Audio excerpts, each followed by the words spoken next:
अगर हम होममेकर के साथ साथ अगर वर्किंग वुमेन भी हैं, तब भी हमें अपने घर के सभी कामों को सही वक्त पर पूरा करके देना ही होता है। चाहे वो खाना पीना हो या फिर घर के दूसरे काम, हमें सबको टाइम पर मैनेज करके चलना होता है। हेलो, अस्सलाम वालेकुम, welcome back to my channel. Hope you guys doing very well. मैं हूँ तमन्ना और आप देख रहे हैं मेरा channel Indian daughter Tamanna Khan. Vlog शुरू हो रहा है इवनिंग से, क्योंकि मैं रात में ही ये सारे काम करके रखती हूँ। सुबह मुझे स्कूल जल्दी जाना होता है, तो मेरी कोशिश रहती है कि मैं रात में ही आयरन वगैरह करके रख दूं। लेकिन बहुत बार ऐसा भी होता है कि मैं सुबह सुबह मॉर्निंग में ही ये काम करती हूँ। यानी कि कई बार घर के कामों को करते हुए अगर लेट हो जाती हूँ, तो फिर सोचती हूँ कि चलिए सुबह में ही जल्दी उठ करके प्रेस भी कर लूंगी। तो आज मैं सुबह जल्दी उठी थी इसी वजह से, क्योंकि मुझे पता था कि मुझे कपड़े भी प्रेस करने हैं। रेडी होकर के मैं किचन में आ गई थी अपने लिए नाश्ता बनाने के लिए। वैसे तो डेली सिद्रा मेरे लिए नाश्ता बना देती है, सुबह सुबह वो साथ में ही उठ जाती है। लेकिन आज वो उठी नहीं थी, तो मैंने सोचा चलो मैं ही बना देती हूँ। आज मैं बना रही थी ऑमलेट सैंडविच। बहुत ही मजे के लगते हैं, ये इजीली बन जाते हैं। तो ये दो तरह से बनाती हूँ मैं, पर आज मैं आपको सिर्फ एक ही तरीका बताऊंगी कि मैं कैसे बनाती हूँ। तो सबसे पहले मैंने एक बाउल में अंडे लिए और उसमें बारीक चॉप की हुई गाजर, शिमला मिर्च, टमाटर और प्याज और एक दो हरी मिर्चें भी ली थी छोटी छोटी। वो भी सब कुछ बारीक कट कर लिया था और उसे अंडे के साथ मिक्स कर दिया। कुछ स्पाइसेस भी मैंने डाले थे अंडे में, जैसे कि नमक, रेड चिली पाउडर और काली मिर्च पाउडर। उठकर मैंने सबसे पहले ना यही काम किया था, वेजीज कट की थी, क्योंकि फिर उन्हीं में थोड़ा सा अलकस आता है कि सिंपल बना लो अगर वेजीज कटी भी नहीं है। लेकिन अगर आप पहले से वेजीज कट करके रख लेते हैं ना, तो आपके लिए ये सैंडविच बनाना बहुत ही इजी हो जाता है। आप चाहें तो इन वेजीज को ना रात में कट करके एक कंटेनर में करके ना फ्रिज में रख सकते हैं। ये सुबह तक बिल्कुल भी खराब नहीं होंगे और आप आराम से सुबह में ब्रेकफास्ट बना सकते हैं। तो चाय बन गई थी, सिद्रा भी आ गई थी। उसने दूध बॉईल करने के लिए रख दिया था, क्योंकि उसे किचन को दूध देना होता है सुबह सुबह। और जब तक इन्हें दूध ना दो ना, तब तक ये किचन के आगे ही खेलते रहते हैं।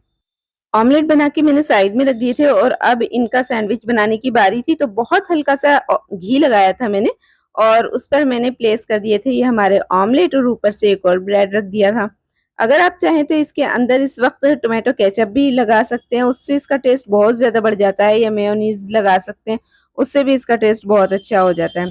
और ये वाला पैन जो है ना, इसमें बहुत कम घी लगता है और बहुत अच्छे से फ्राई हो जाते हैं। बस इस पैन को थोड़ा सा प्रिपेयर करना पड़ता है तो ये स्टील का, बट इसको एज ए नॉन स्टिक भी यूज कर लेते हैं।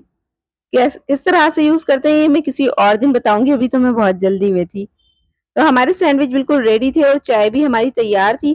तो बस मैंने कप में चाय निकाली और अपना जो ब्रेकफास्ट था वो एंजॉय किया।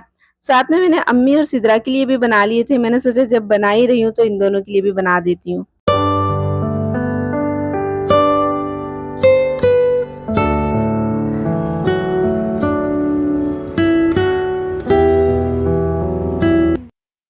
तो नाश्ता मैं दे गई थी। बस नाश्ते के बाद सिद्रा ना क्लीनिंग में लग गई थी, क्योंकि जब मैं चली जाती हूँ स्कूल तो फिर वो पूरा घर क्लीन करती है। और वैसे तो हफ्ते में एक बार डीप क्लीनिंग होती ही है, लेकिन बीच-बीच में भी वो ना थोड़ा-थोड़ा सा डस्टिंग कर देती है हर चीज़ की, क्योंकि अगर थोड़ी-सी भी डस्ट रह जाती है तो उसको एलर्जी हो जाती है। अगर घर में आपके किसी को भी एलर्जी होती है, तो आपको चाहिए कि आप जल्दी-जल्दी डस्टिंग करते रहा करें, तो उससे एलर्जी में काफ़ी फ़ायदा होता है। होती तो ये छोटी-छोटी सी बातें हैं, लेकिन अगर हम इन बातों का ख्याल रखें ना, तो घर में कई बीमारियों से बचा जा सकता है, क्योंकि गंदगी रखने से जर्म्स पैदा होते हैं और जर्म्स से ही सारी बीमारियां हैं। जितनी भी बीमारियां होती है ना, उसके पीछे कोई ना कोई बैक्टीरिया जरूर छुपा होता है और ये सारे बैक्टीरियाज जो है ना, वो आते ही गंदगी से हैं। तो अगर हम लोग अपनी साफ सफाई का ख्याल रखें तो बहुत सारी बीमारियों से बच सकते हैं।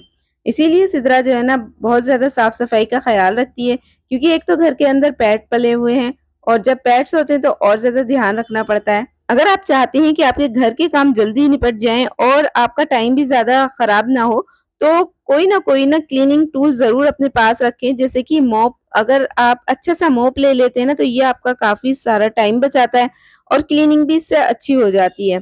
तो इस तरह की चीजें अपने घर में जरूर ऐड करें, इनसे बहुत ही ज्यादा आसानी हो जाती है। हम लोग ना अपनी और चीजों पर बहुत ध्यान देते हैं, लेकिन ऐसी चीजों पर बिल्कुल भी ध्यान नहीं देते जिनसे हमारे काम आसान हो जाए। मुझे कुछ सूट चाहिए थे समर के लिए और वो मेरे पास रखे हुए थे, तो सिद्रा ने कहा कि पहले इनको स्टिच करवाओ, उसके बाद दूसरे लेना, क्योंकि ये रखे हुए हैं और रखे रखे ना जगह भी ले रहे हैं और दूसरा ये इनका जो फैब्रिक है वो भी फेड हो जाएगा। मैंने भी सोचा कि बात तो सही है, पहले जो रखी हुई चीजें हैं उन्हीं को स्टिच करा लेते हैं, उसके बाद फिर दूसरा नया खरीदेंगे।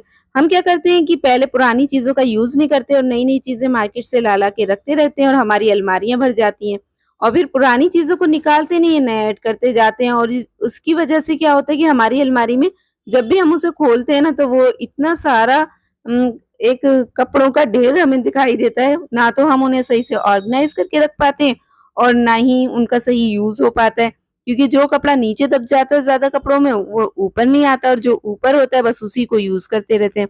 मैंने सोचा कि ठीक है, चलो भाई कुछ क्लटर भी घर में से कम हो जाएगा, इन कपड़ों को ही बना लेते हैं। ये सूट जो है ना मेरे भाई ने करीब 2 साल पहले हमें गिफ्ट किए थे, तो सिदरा ने तो बना लिया था, मेरा रखा हुआ था अभी, तो मैंने सोचा चलो मैं भी बना लेती हूँ। ये एक येलो कलर है, ये अम्मी का है, और मैं ना ये वाला बनाऊंगी। वैसे आप बताइएगा कौन सा कलर ज्यादा अच्छा लग रहा है। ये पीच कलर है।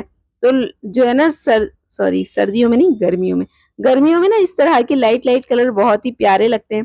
अच्छा, इसकी शर्ट जो थी ना, इसका ये जो प्रिंट है, मुझे सिदरा ने पहना थोड़ा लाइट हो गया था, तो मैंने सोचा कि जो ट्राउजर का कपड़ा है ना, इस पर एम्ब्रॉयडरी भी अच्छी हुई हुई है, तो क्यों ना इसकी शर्ट बना ली जाए और जो शर्ट का कपड़ा है उसका ट्राउजर बना लिया जाए, और इस पर ये डबल शेडेड दुपट्टे हैं। और यहाँ पर मैं डिनर के लिए पाए बना रही थी, क्योंकि डिनर मैं ही बनाती हूँ और ज्यादातर जो भी हैवी या भारी चीजें होती है ना वो सब डिनर में ही बनती हैं। बस मुझे पाए धोना थोड़ा मुश्किल लगता है, तो धोने के लिए मैंने अम्मी से बोला था, तो उन्होंने 1 घंटा खड़े होकर के इन्हें धोया है।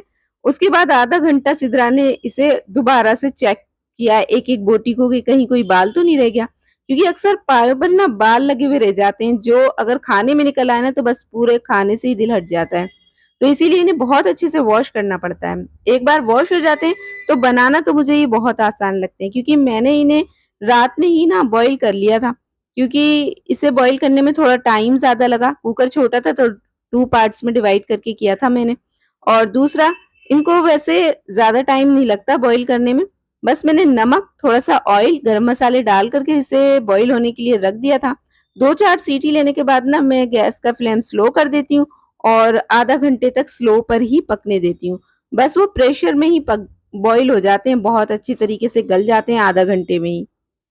उसके बाद मैंने इन्हें रख दिया था फ्रिज में, और अब मैं इनको जो है ना बघार रही थी। इसके लिए मैंने ना कुछ स्पेशल मसाले लिए हैं, गरम मसाले जैसे कि मैं घर पर ही हमेशा बनाती हूँ।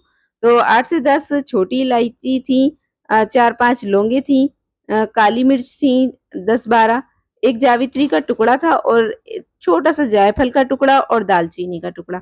ये सारे गरम मसाले ना पाए के अंदर डलते हैं और इसकी खुशबू इस बहुत ही बेहतरीन होती है।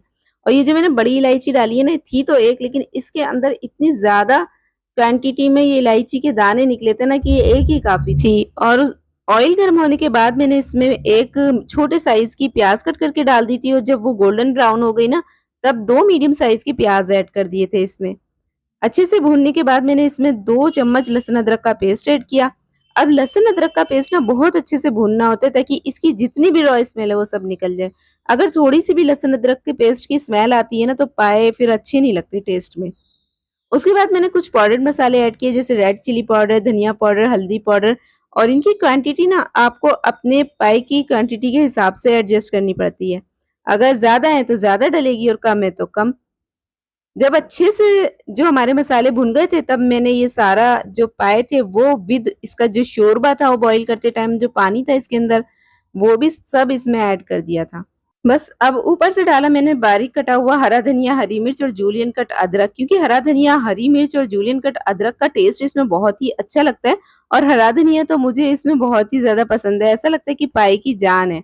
उसके बाद हमने इसमें जितना शोरबा रखना था उतना शोरबा ऐड कर दिया। मेरे भाई को थोड़ा सा पतले ही पाए अच्छे लगते हैं, ज्यादा गाढ़े अच्छे नहीं लगते। ऊपर से मैंने अपना होममेड गरम मसाला डाला और जितना शोरबा रखना था उतना पानी ऐड कर दिया। पानी खोल गया तो बस हमारे पाए बिल्कुल भाई ने रेडी। मुझसे कहा था कि पाए उस दिन बनाना जिस दिन बारिश हो रही हो, लेकिन अम्मी कहने लगी कि नहीं बना लो, कोई बात नहीं, मौसम तो अच्छा है। और अल्लाह ताला ने उसकी दुआ कबूल की और इतनी अच्छी बारिश हो रही थी कि बहुत ही ज़्यादा अच्छा लग रहा था। और देखिए हमारी रेसिपी भी रेडी थी। तो फ्रेंड्स, उम्मीद करती हूँ आज का व्लॉग आपको अच्छा लगा होगा। कुछ भी अच्छा लगा हो तो एक लाइक कर दें, चैनल को सब्सक्राइब कर लें। मिलते हैं फिर अनदर वीडियो में, तब तक के लिए अल्लाह हाफिज़।